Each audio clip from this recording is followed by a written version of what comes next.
М12 автомобиль юлында Идел аша түзеле тұрған көпірнің соңғы тұрығын урнаштырдылар.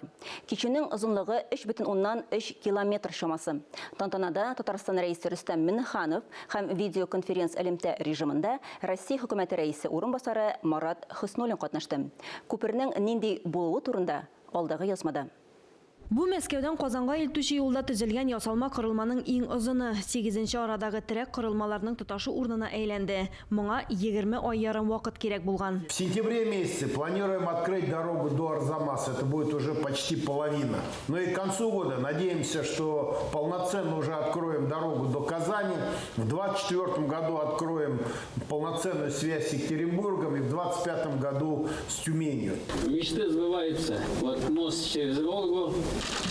В республике мы об этом мечтали, и сегодня вот мы стыкуем этот мост и находимся здесь. Конечно же, пользуясь возможностью, слова благодарности хотел бы выразить главе государства, президенту Российской Федерации Владимиру Владимировичу Путину, правительству, Марафик Ильич, вам лично за штабы, всем транспортникам, дорожникам.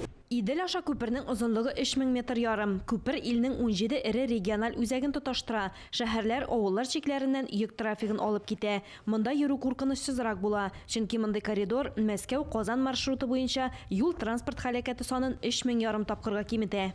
На сооружение опор моста, а опор всего 28, ушло 85 тысяч кубометров бетона. Общий вес металлоконструкции составляет 45 тысяч тонн. Саннар башка сыймаслык. Күперне тоташтыру белән монда барысы да башлана гына әле. Чираттагы этап даими трек өлешләренә төзелешне төшерү, күчеш зоналарын төзү, барьер киртәләрен урнаштыру эшләре. Күпернең хәрәкәтен ачу 2023 елның декабренә планлаштырылган. Алия Галиуллина, Анастасия Аксенова, Искәндәр Төмәнов, Татарстан яңалыклары.